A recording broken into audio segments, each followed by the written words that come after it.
Olá, boa noite, pessoal. Boa noite a todos. Nós vamos iniciar então a nossa live de hoje, que é sobre mitos e verdades sobre a fertilização in vitro. Eu vou chamar aqui minha amiga e colega Ariane com a gente.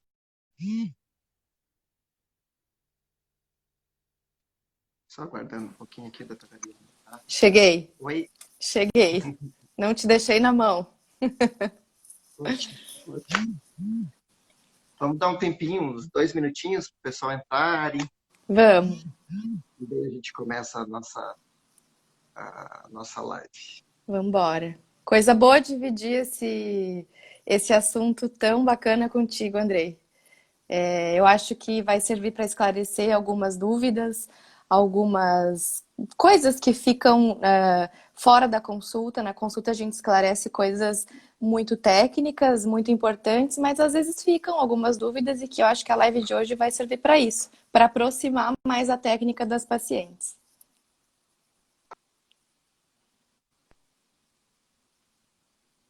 Ari, tá cortando um pouquinho o teu sinal. Vamos ver como é que fica agora. Eu te aviso Vai qualquer me coisa. avisando. Então vamos lá. Joia. Então assim, ó, o que a gente preparou para essa live? Eu e a doutora Ariane, nós separamos algumas questões, tá? Que são muito frequentes no consultório médico, né? As pacientes que vêm para fazer a fertilização. Algumas questões também que foram enviadas para a clínica, né? Dúvidas que surgem em relação ao tratamento da fertilização. Vamos começar então, Ari? Vamos embora. Vamos. Então tá, a primeira questão. A FIV é indicada somente para quem tem problemas nas trompas? Bom, Verdade ou mito? é mito. A fertilização, embora tenha sido indicada num primeiro momento e desenvolvida num primeiro momento, especialmente para a doença tubária, com o desenvolvimento da técnica, a gente foi vendo que ela pode ser indicada também para outras condições, como, por exemplo, um fator masculino, doenças hereditárias, fatores ovulatórios. A própria endometriose é uma indicação bastante importante de fertilização in vitro.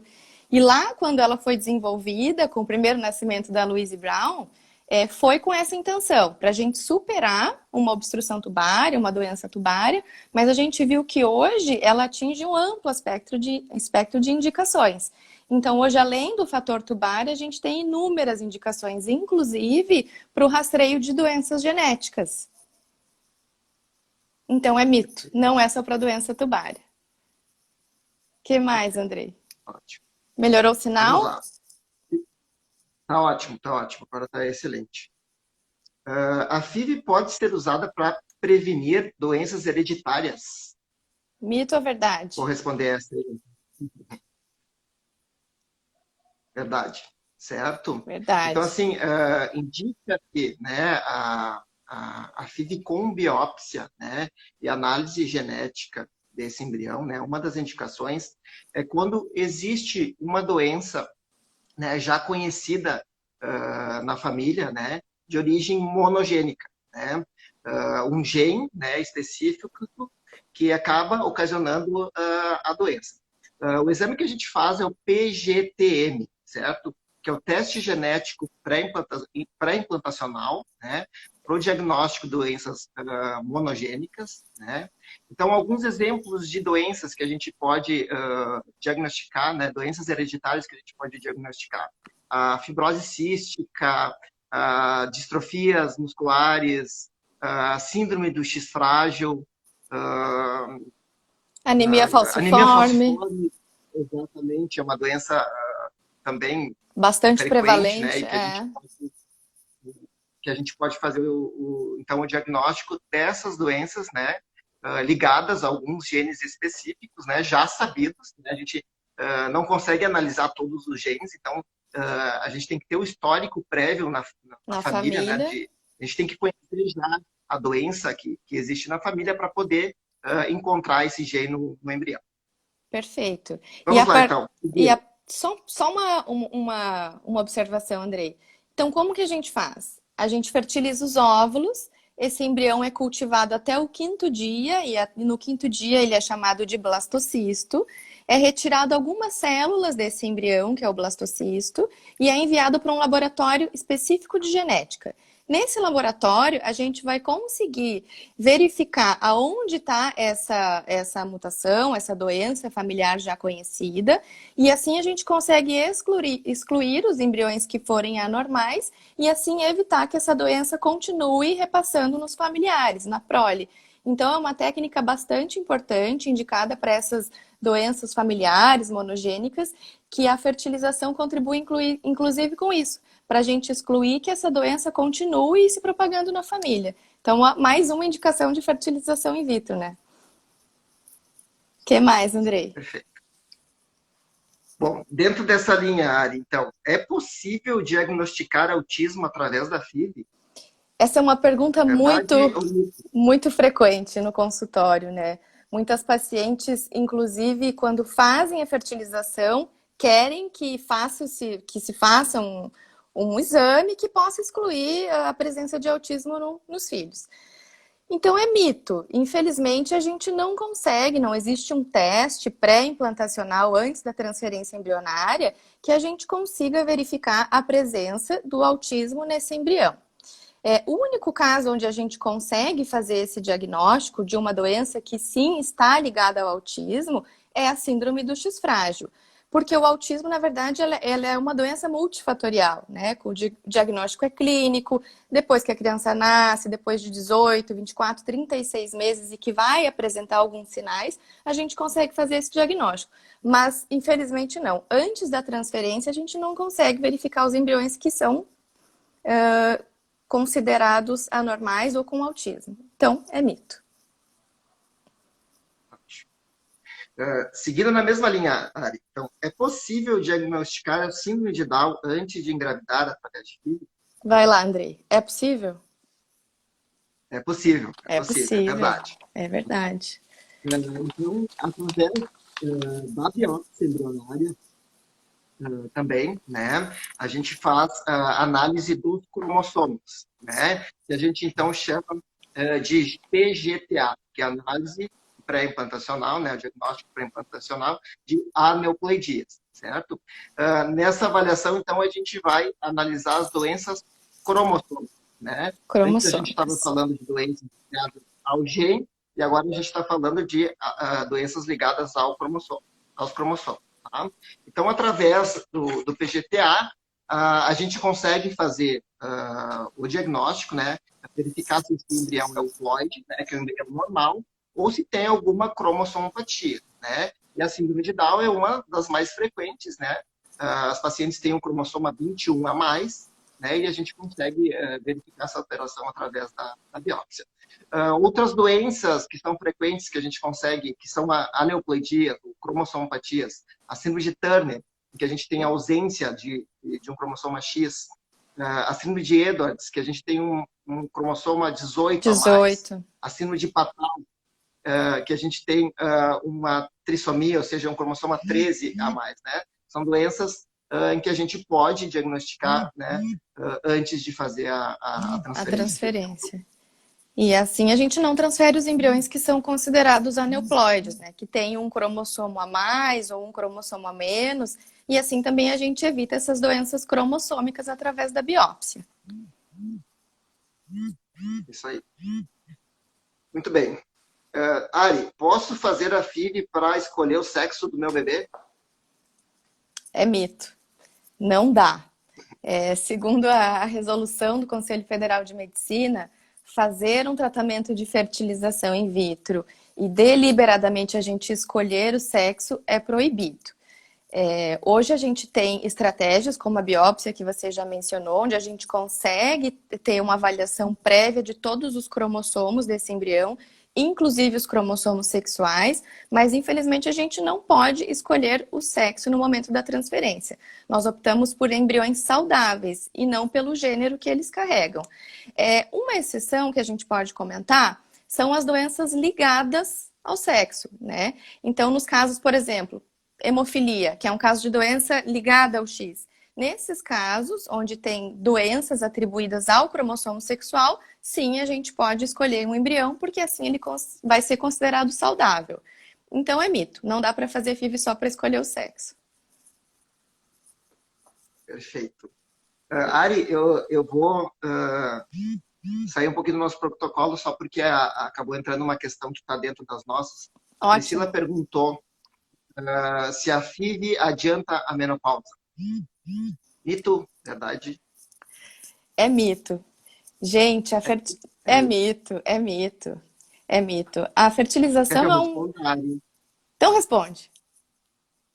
Não? Vamos lá, então. É mito por quê?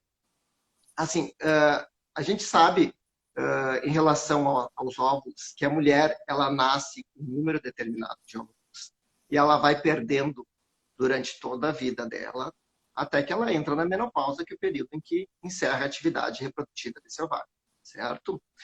Essa perda de óvulos, ela acontece, ela está acontecendo o tempo inteiro. Então, ciclo a ciclo, a mulher vai perdendo seus óvulos. O que a gente faz com a fertilização in vitro? A gente estimula o crescimento, né, dos folículos, né, que são as estruturas no ovário que vão produzir esse óvulo maduro, né? Então, a gente tenta estimular e fazer o crescimento do maior número de folículos daquela corte, daquele ciclo, né, que iria ser perdida naquele ciclo, né? Então, não se gasta óvulo, né, fazendo uma fertilização in vitro. Apenas a gente faz com que esses folículos cresçam e produzam um óvulo, os mesmos folículos que naquele mês aquela paciente iria perder. Perderia, né? de qualquer maneira. Exatamente. E eles entram em atresia, né, que seria uma morte, uma perda, né, desses folículos. Tá? Respondendo, então, a questão. Então, não. Nem a fertilização in vitro, nem o congelamento de óvulos. A gente não acelera a menopausa, não diminui a reserva ovariana e não gasta os óvulos que ela já tem.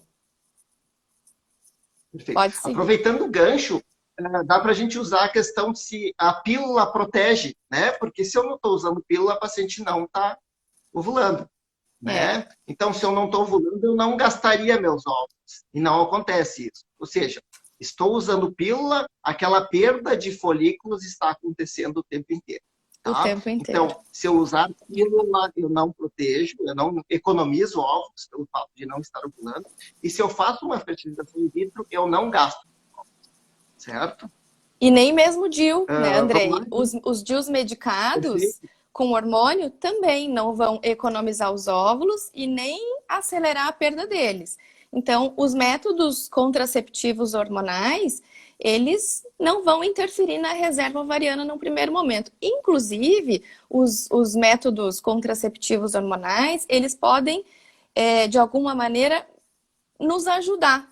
Como, por exemplo, nos casos de endometriose, nos casos de síndrome dos ovários policísticos. Eles são grandes estratégias que a gente lança a mão para determinados casos, que inclusive podem nos ajudar. Então, quem é usuária de pílula ou quem é usuária de DIU, não vai ser mais ou menos fértil por conta do método contraceptivo escolhido. Perfeito. Seguimos. Vamos lá, então. Eu vou pegar as questões aqui que estão enviando, que daí a gente vai botando no meio. A porcentagem de certo FIV é maior que a inseminação artificial? Isso é uma verdade. É uma verdade. Sim. A fertilização... Pode falar. A gente tem taxas, né? Claro que depende muito da idade da paciente, né? Ambos os procedimentos estão relacionados à idade da paciente, né? Mas a gente tem taxas de sucesso bem maiores, né, com a fertilização, né, do que com a inseminação artificial. Para vocês terem uma ideia, assim, em termos de porcentagem, pacientes abaixo de 35 anos, né, tem uma taxa de sucesso com a inseminação intrauterina em torno de 10, 15%, né, e uma taxa de sucesso com a fertilização que chega próxima a 50%. Exatamente. Né? Então, a fertilização é um procedimento mais efetivo do que a inseminação artificial.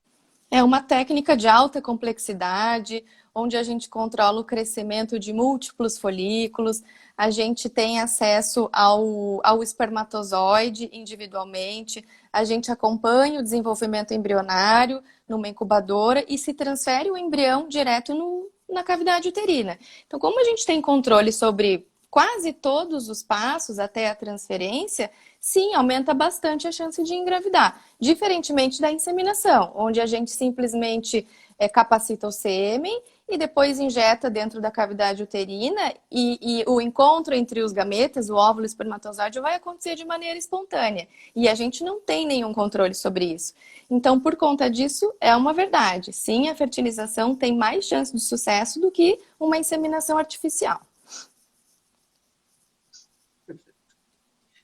Ari, FIV ocasiona malformação do feto? Essa também é uma pergunta bem frequente e é uma pergunta um pouco espinhosa, né? Vamos ter cuidado para responder. Mas é mito. A fertilização in vitro, a técnica de fertilização, onde a gente manipula o óvulo, manipula o sêmen, injeta o espermatozoide dentro do óvulo, a técnica por si só não aumenta a chance de malformação na prole, tá? O que a gente vê em alguns estudos, que a gente vê que sugere-se que tem uma taxa um pouco maior de nascidos com malformação em casais que fizeram fertilização in vitro, a gente tem que analisar com cuidado, porque essa população que foi indicada a técnica de fertilização já é uma população infértil, onde a gente sabe que por si só elas podem ter algumas dificuldades na concepção, podem haver alguns defeitos do DNA. A gente sabe que essa população pode ter mais fragmentação do DNA espermático, por exemplo, pode ser uma paciente mais velha, e são esses fatores, essas características dos pais, que vão interferir na chance de malformação, e não a técnica em si. Então é mito. Uma fertilização não aumenta a chance de malformação na prole. Perfeito. A técnica em si não aumenta risco nenhum. Vamos lá, então. Engravidei através de FIV. Minha gravidez é de alto risco. Preciso fazer cesariana? Vai lá, Andrei. É de alto risco? Mito. Mito. Mito, né? As gestações, sabe que as gestações de FIV são gestações como as outras, como né? Qualquer outra. Então, tem que fazer o seu acompanhamento, enfim, mas a indicação do parto, enfim, as complicações são iguais às outras gestações, né? Não precisa fazer cesariana, e a indicação de parto normal cesariana é a indicação obstétrica, né? Não existe nenhuma diferença na gestação de FIV com a gestação adulta. Muito bom. Seguimos. Seguindo.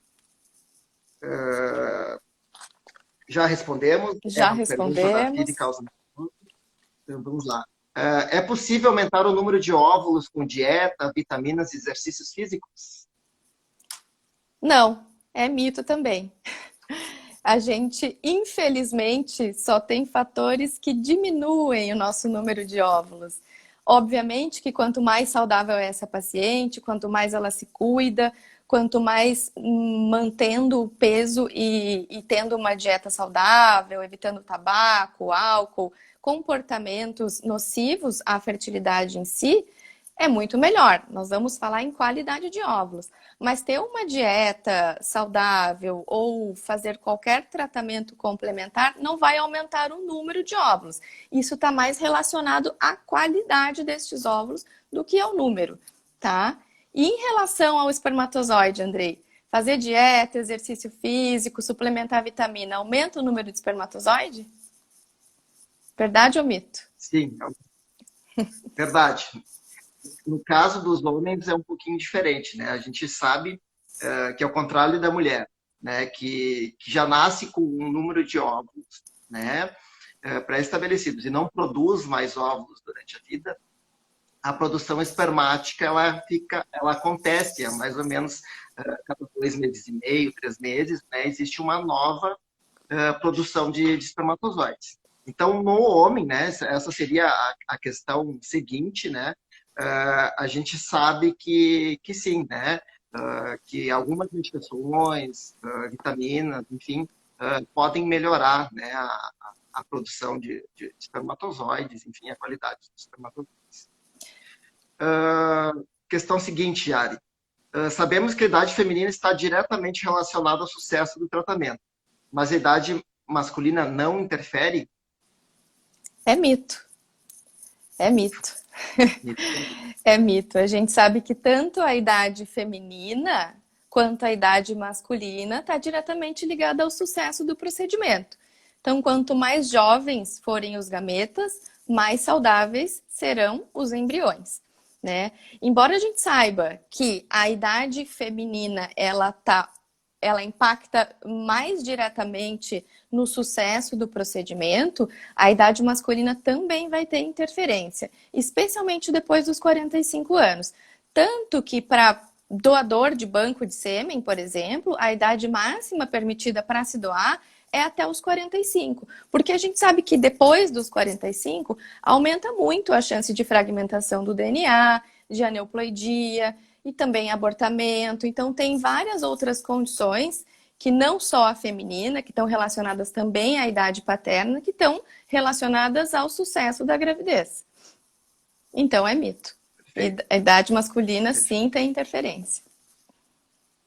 Então, só para resumir, a mulher não consegue produzir novos óvulos, o homem consegue, certo? Mas a qualidade, existe interferência na qualidade, tanto do óvulo quanto do sêmen, pela idade, né? Claro que o homem um pouquinho mais adiante, né? A mulher, a partir dos 35 anos, a gente já considera que existe uma diminuição na qualidade dos óvulos, e nos espermatozoides a gente considera mais ou menos em torno de 40, 45 anos, né? A idade em que a gente tem uma diminuição da qualidade do sêmen.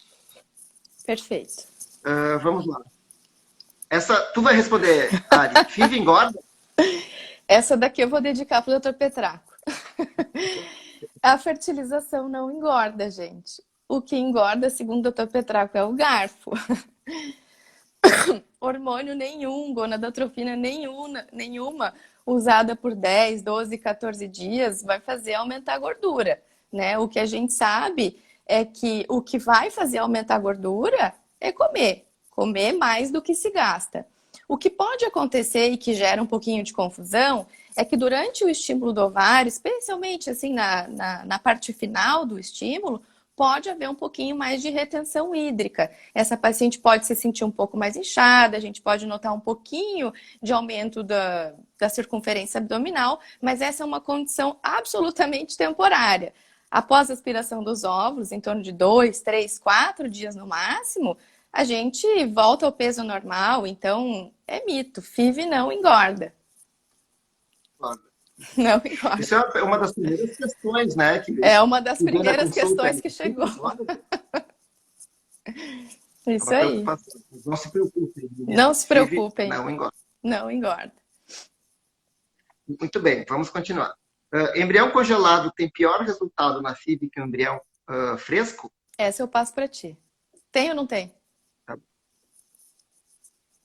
É mito, certo? Mito. Não existe diferença, tá, nos resultados. E tem o medo que as pacientes às vezes têm, vou ter que congelar meus embriões. Então, assim, trabalhos demonstram que a chance de sucesso com o embrião congelado é a mesma chance do que tu transferir o embrião a fresco, né? Inclusive, em alguns casos, né, em que a gente identifica uma alteração no endométrio, né, ou a gente tem uma hiperestimulação, né, em que a gente tem níveis hormonais alterados, né, em que esse endométrio que vai receber o embrião pode não estar tão receptivo, né, a gente acaba optando por transferir o embrião num segundo momento, né, congelar o embrião e transferir depois, porque a gente vai aumentar a chance dessa paciente engravidar. Tá? Então, não existe diferença nas chances de gravidez do embrião congelado em relação ao embrião fresco, né? E algumas situações, né, a gente vai ter vantagens de transferir o embrião congelado e aumentar as chances de gravidez das nossas pacientes. Exato, não é o embrião congelado que vai mudar, em si, em outras condições que não favoreceriam a transferência a fresco, e a gente opta-se por congelar e transferir no ciclo seguinte, mas não é pelo congelamento que se aumenta ou diminui a chance de engravidar. Isso aí. Vamos lá. Fiz FIV, engravidei e tenho embriões congelados. Posso doar para minha irmã? É mito. Não se pode. Segundo a resolução do Conselho Federal de Medicina, tanto a doação de gametas quanto de embriões, ela deve ser anônima. Então, a gente, infelizmente, não pode doar para um familiar, ou para um amigo, ou para um conhecido, porque essa doação tem que se preservar o anonimato, tanto do casal doador, quanto do receptor. Então, é mito. Infelizmente, ou felizmente, essa doação deve ser anônima e a gente deve respeitar essa resolução. Perfeito. Eu vou seguir de novo na mesma linha que a Ari. Vou pular uma pergunta, depois a gente volta. Não tenho parceiro. Meu amigo se disponibilizou a doar sêmen. Posso fazer FIV com o sêmen dele? Mito. Mito também, né? A Ari Mito. acabou de falar. Então, não é possível, né, se conhecer, né, o doador nem de embriões e nem de gametas, né? Tanto o óvulo quanto o espermatozoide, né? Somos um casal homoafetivo, feminino. É possível doar óvulos e minha parceira engravidar? E agora?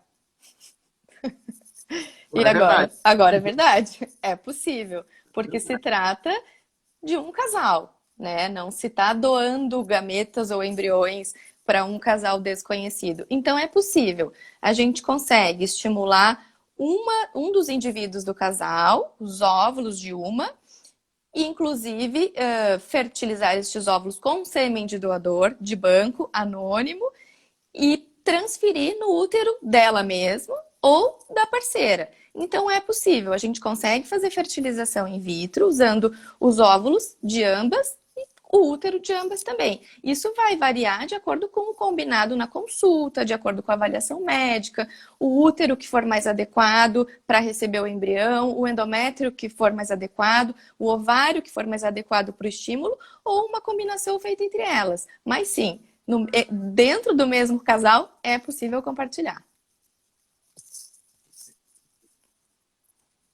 Ó, Andrei, chegou uma pergunta. Desculpa te interromper. Claro. Jana Viana perguntou. Essa é para ti especial. Quem tem adenomiose impossibilita a fixação do embrião? Certo. Não, não em termos, né? Em termos. A gente sabe que a adenomiose é um fator, né? Uma das doenças em que a gente tem uma diminuição da capacidade de implantação do embrião. Mas isso não significa que não implante. Então, assim, diminui as chances, né? É uma patologia que pode diminuir a chance de sucesso da fertilização, da implantação do embrião.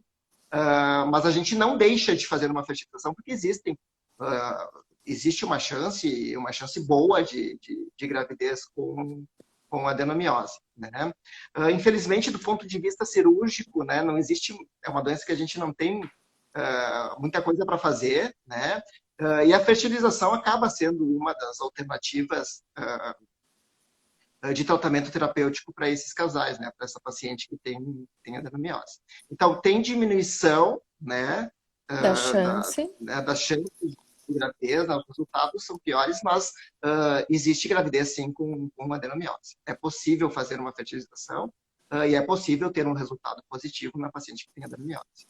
Sim, e com resultados expressivos, inclusive. Uhum. Vamos lá, então? Vamos, seguimos. Não tem espermatozoide no ejaculado. Não conseguirei ser pai? É mito, né? A gente sabe que depende muito da causa de não haver espermatozoides no ejaculado. Esse paciente vai ser referenciado para um urologista, onde serão feitos exames laboratoriais, exames físicos, eventualmente até uma biópsia do testículo. E a gente sabe que muitas vezes tem-se a produção de espermatozoide no testículo, e muitas vezes a gente consegue encontrar espermatozoide no epidídimo, que é onde eles ficam armazenados. Então, nem sempre o paciente que não tem espermatozoide no ejaculado, ele não vai conseguir ser pai. A gente consegue fazer uma punção do testículo, se retira os espermatozoides de lá, ou do epidídimo, e se faz a fertilização normalmente. Nos casos onde a gente não encontra espermatozoide nem no testículo e nem no epidídimo, existe ainda o recurso da gente comprar sêmen de um banco de sêmen e fazer a fertilização dos óvulos da esposa e ter altíssimas chances de sucesso igual. Então é mito. Ainda que se não encontre espermatozoide no ejaculado, sim, é possível ser pai. Responder a pergunta da Andréia aqui, Ari. Quantos folículos é preciso para fazer uma FIV? Vai lá, Andrei. O quantos ela conseguir nos dar. Não existe um número mágico. Essa resposta. Então, assim, o que vai definir, que pode definir, né, que a gente pode ter um prognóstico, né, de quantos folículos essa paciente vai ter, é a avaliação da reserva ovariana. Né? Então, quanto maior a reserva ovariana, né, maior a probabilidade de termos mais folículos, né, de termos mais óvulos. Né? Mas a FIV pode ser realizada também em pacientes que tenham baixa reserva. Né? Inclusive, muitas vezes é da própria fertilização. Né? Claro, né, que a gente vai ter no final uma chance um pouco menor, né, de se conseguir um embrião, né, porque quanto mais óvulos eu tiver, né, maior a chance de chegar lá no final no embrião, né, porque a gente sabe que todo o processo de fertilização funciona como a gente chama de um funil, né, então a gente tem um número de 10 óvulos, por exemplo, de 10 folículos, por exemplo, né, no início do acompanhamento, a gente vai aspirar. A gente sabe que nem todo folículo vai produzir um óvulo, né? Então, normalmente, a gente tem em torno de 70%, 80%, né, de captação de óvulo. Então, eu tinha 10, já passo para 8, para 7 óvulos. E aí eu vou fertilizar, né? A gente sabe que a taxa de fertilização também é em torno de 70%, 80%, né? Então, eu já passo por 6 óvulos. E aí, esses embriões fertilizados, que agora a gente vai chamar de embriões, e até eu chegar o final, né, que é o estágio de blastocisto, né, a gente sabe que nem todos esses óvulos foram fertilizados, os embriões vão se dividir e chegar ao estágio de blastocisto. Então, quanto menos óvulo eu tiver lá no início, menor a possibilidade. Mas não existe número mínimo de óvulos ou de folículos para se fazer uma fertilização. Não existe um número mágico. Tudo que essa paciente for capaz de nos fornecer vai ser o número que a gente tem para entrar na luta e assim a gente vai seguir adiante. Então, ainda que ela tenha uma reserva ovariana considerada pequena, se essa paciente for uma paciente jovem, a gente consegue prometer um resultado em termos de chance muito expressivo.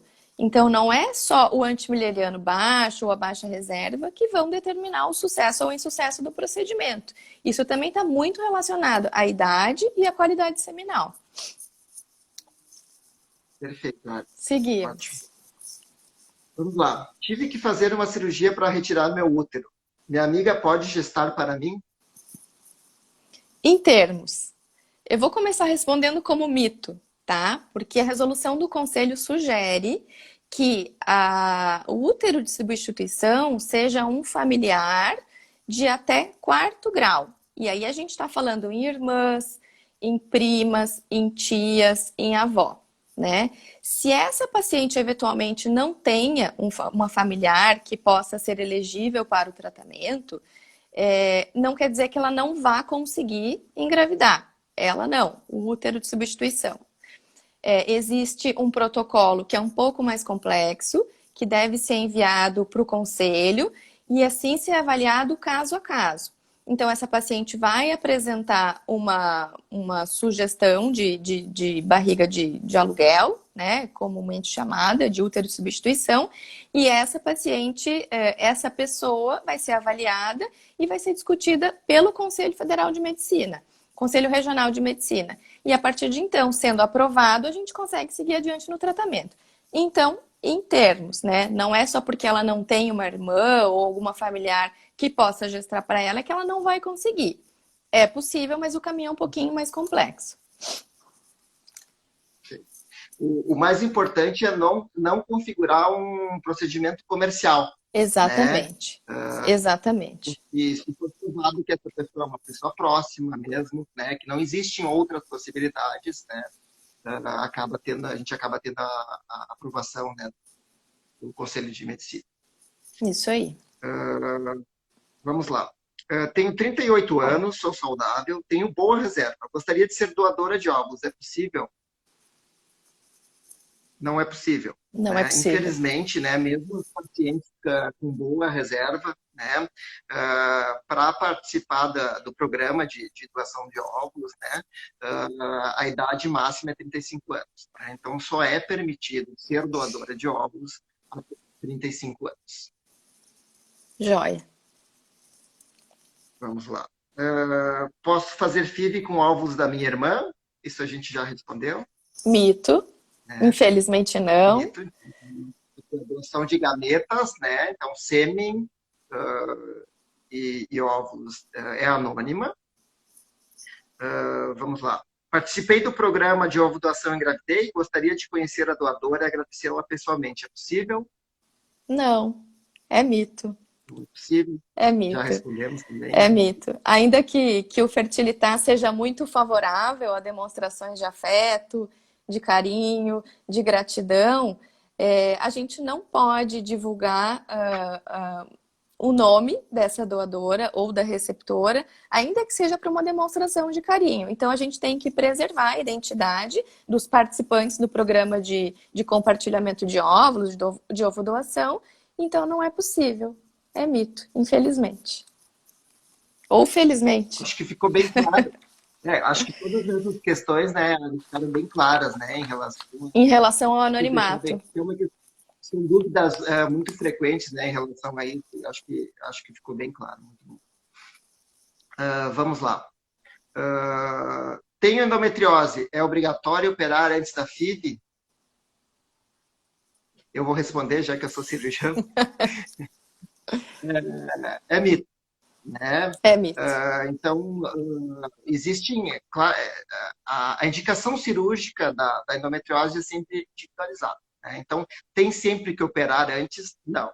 Tá? Nem sempre. Então, um dos principais fatores, né, de indicação de cirurgia é a questão da dor. Né? Então, aquela paciente que tem muita dor, né, tem um comprometimento na qualidade de vida, né? Essa paciente tem indicação de cirurgia. Né? Tem que se ter muito cuidado com a questão da endometriose nos ovários, né? Porque a cirurgia da endometriose, né, em que eu tenho um comprometimento do ovário, né, eu posso diminuir a reserva ovariana dessa paciente. Tá? Então, muitos casos em que essa paciente vai à fertilização e ela tem indicação cirúrgica, a gente pode fazer o estímulo, a coleta dos óvulos e a fertilização antes dessa paciente ir para a cirurgia, né? Porque a gente pode ter um comprometimento pela cirurgia da reserva ovariana. Tá? Então, assim, principal indicação normalmente é a questão dor, né? Para a paciente operar antes de FIV. Ótimo. Seguindo. Tem HIV e tenho medo de passar para minha esposa. A FIV pode me auxiliar? Pode, é verdade. Esses casais onde um dos parceiros tem alguma doença viral, especificamente nesse caso falando em HIV, a gente chama de casais sorodiscordantes. E a fertilização in vitro é uma excelente alternativa, uma excelente ferramenta que a gente pode lançar mão para evitar a contaminação do parceiro. Então, como é que se faz? Vamos supor que o marido seja o portador do HIV, tá? A gente faz a pesquisa direto no sêmen, através da técnica de PCR, para ver se a gente encontra o vírus presente no sêmen. Esse sêmen, uma vez descartada a presença de HIV no sêmen, a gente consegue fazer a fertilização, pegando os melhores espermatozoides presentes nessa amostra seminal, faz a fertilização normal e assim a gente evita a transmissão dessa doença viral para a parceira. Então, sim, é uma verdade. para essas doenças virais, não só o HIV, nós estamos falando também de hepatites, por exemplo, HTLV, a gente consegue sim eliminar esse risco através da fertilização in vitro. É verdade. Teve uma questão aqui, Ari, sobre endometriose, que eu vou responder. Essa é Se tua. ela atrapalha o progresso da gravidez. E também já vou aproveitar respondendo também se os resultados da fertilização são muito diferentes, né, em quem tem endometriose. E a gente vê que a fertilização in vitro ela tem excelentes resultados para o paciente com endometriose. Inclusive, Né? é uma indicação. Exatamente. Então, as chances de gravidez são muito próximas, né, das pacientes sem endometriose, então não existe uma interferência muito grande nos resultados da fertilização, né? A gestação, normalmente, ela evolui de forma muito adequada, né, nos pacientes com endometriose, e a própria gestação pode ser muito positiva em relação à doença, né? A gente sabe que durante a gestação, pelos níveis elevados de progesterona, principalmente, né, a gente tem uma diminuição, né, muitas vezes no tamanho, no comprometimento da endometriose, tá? Então, a endometriose não tem uma interferência na gestação. Realmente significativa na gestação. Tudo transcorre de uma maneira adequada. Que bom. Muito bem. Muito bem. Meu esposo faleceu e temos embriões congelados. Posso transferir esses embriões? Em termos. Bom, se no momento do procedimento onde foi feita a fertilização e os embriões foram congelados, esse casal assinou um termo de consentimento e nesse termo está descrito o destino desses embriões, inclusive em situações pós-mortem, e foi autorizado, sim, a gente pode fazer a transferência, mediante assinatura prévia, onde ali está descrito o destino desses embriões. Se no caso onde o casal não pré-estabeleceu o destino e não está autorizado a transferência pós-mortem, infelizmente a gente não pode fazer a transferência.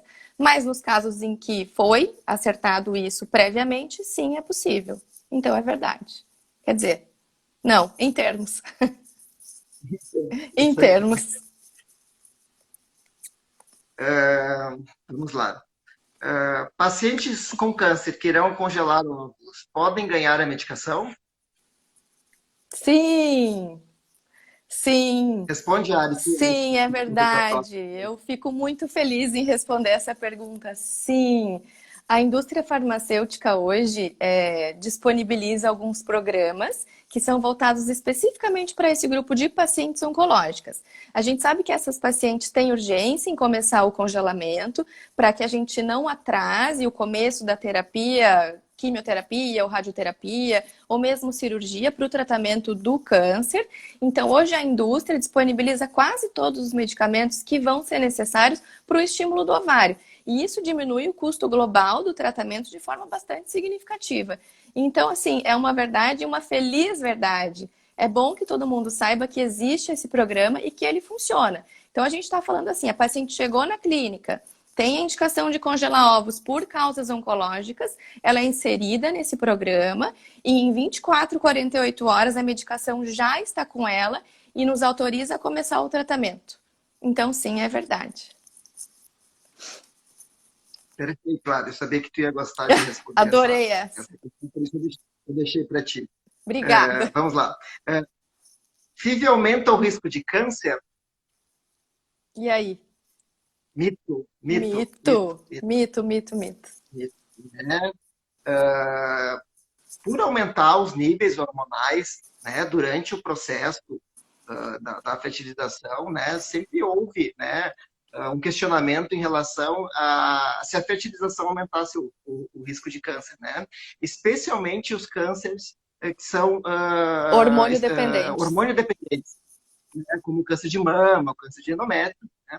Mas os trabalhos mostraram que não existe aumento do risco. Ou seja, a fertilização não tem interferência nenhuma no aumento do risco de câncer, né, de nenhum tipo de câncer, né, e em especial os cânceres de mama e de endométrio, que são hormônios dependentes. Então, a fertilização é uma técnica segura, é uma técnica que a gente pode recomendar sem medo para quem tem indicação.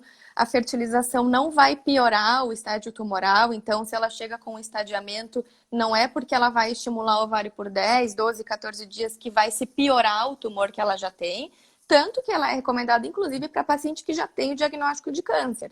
Então, não aumenta e nem piora um câncer que ela já tenha. Mito. Exato.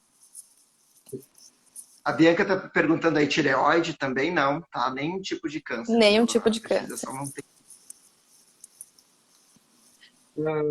É possível realizar a FIV após os 50 anos? Em termos.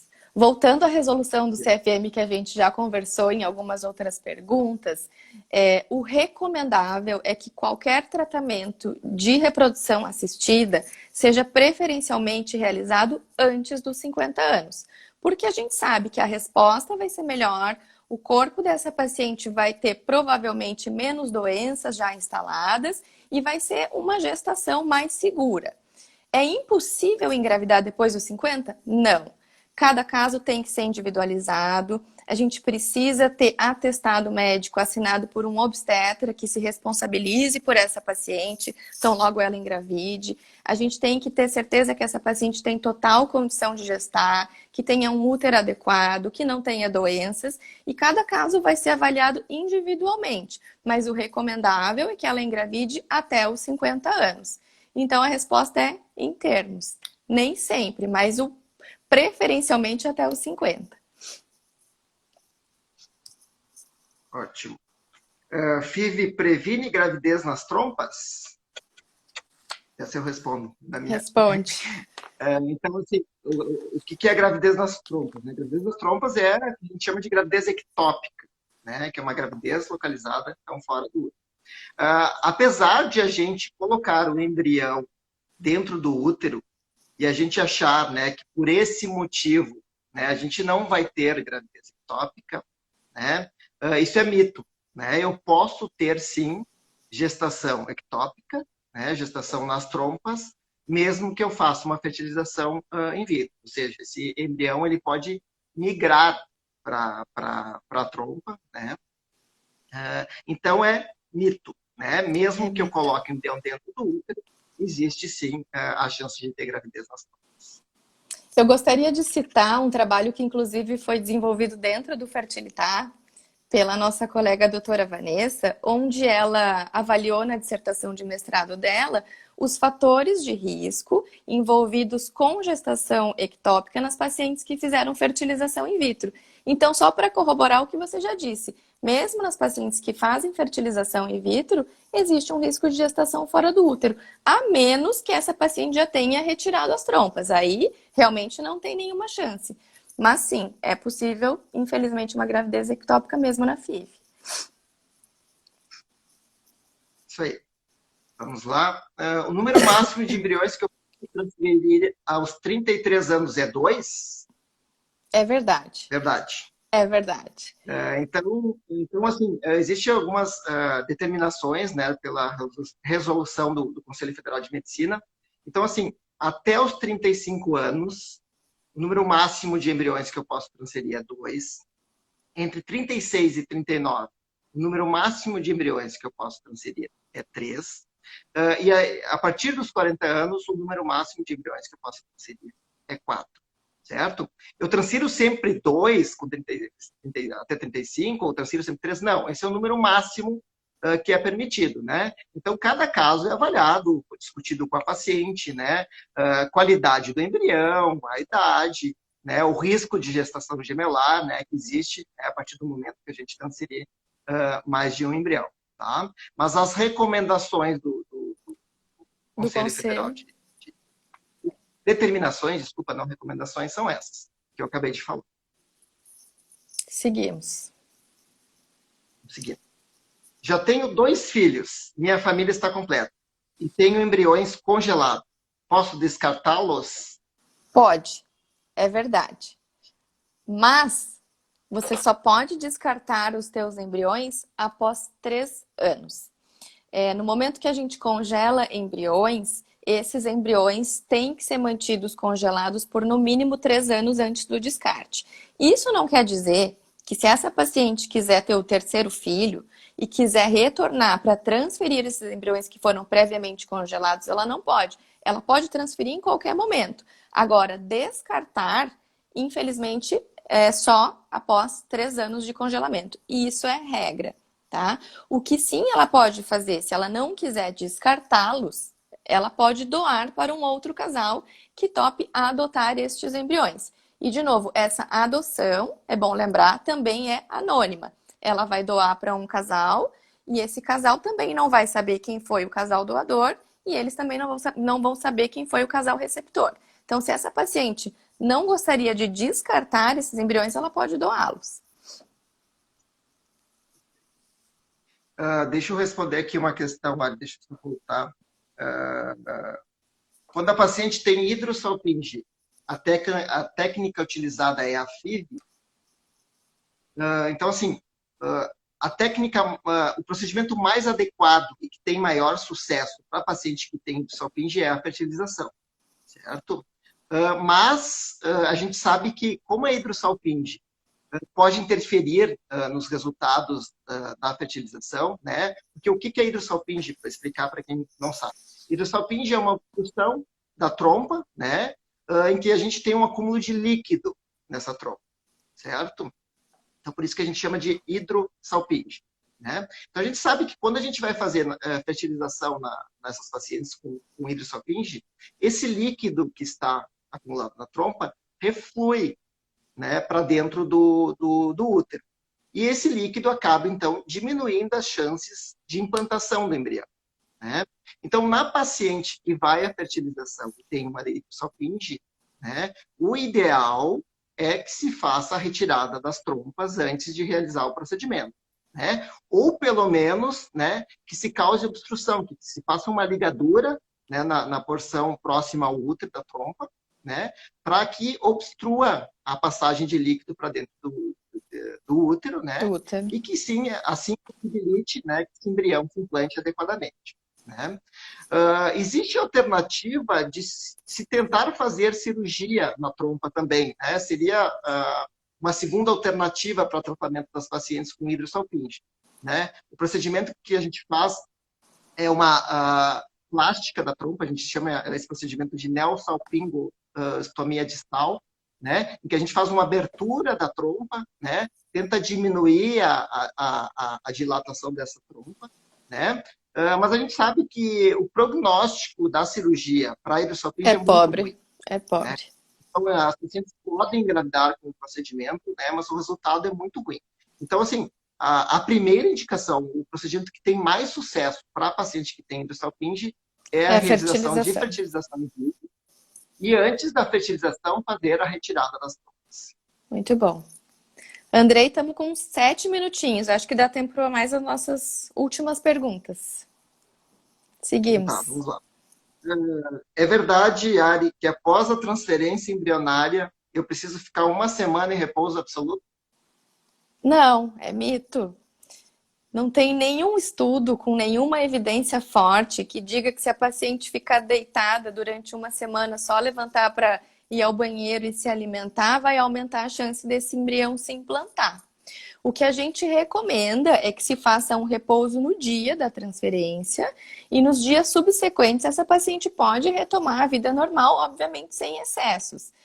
Mas não é necessário o repouso absoluto. O repouso vai depender muito de caso para caso, mas de maneira geral, após a transferência, apenas no dia da transferência essa paciente faz repouso e nos dias seguintes ela pode voltar à vida normal dela sem excessos. Mito. E o repouso, no dia da transferência, é ficar quietinho em casa, não precisa ficar deitada com as pernas para cima. Enfim, a gente sabe que não existe interferência nenhuma da gravidade na implantação do embrião, né? Eu brinco com as minhas pacientes que se fosse assim, ninguém engravidava, nem de forma espontânea. Exatamente. Porque ninguém fica deitado em casa durante 1 semana até ter certeza que está grávida depois da ovulação. Então, não. Só confirma que é um mito. Não precisa.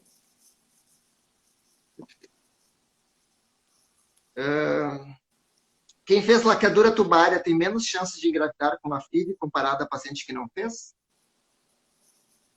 Mito. Mito. Não existe nenhuma mudança, né, nas chances de sucesso por ter feito ou não ter feito A a laqueadura. laqueadura tubária. Né? Não existe, esse procedimento não causa interferência no sucesso. Inclusive, é uma indicação, né? Uma das indicações da realização da fertilização in vitro é a paciente que fez uma ligadura, né, e acaba querendo gestar depois disso. Eu posso fazer a última Aí, pergunta?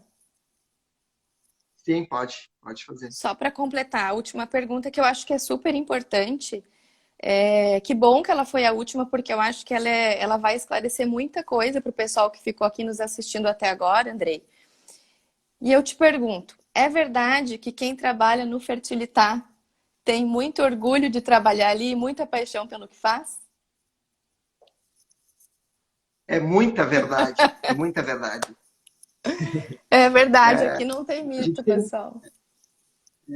exatamente, a gente tem muito prazer de fazer o que a gente faz, muito prazer de trabalhar aqui, né?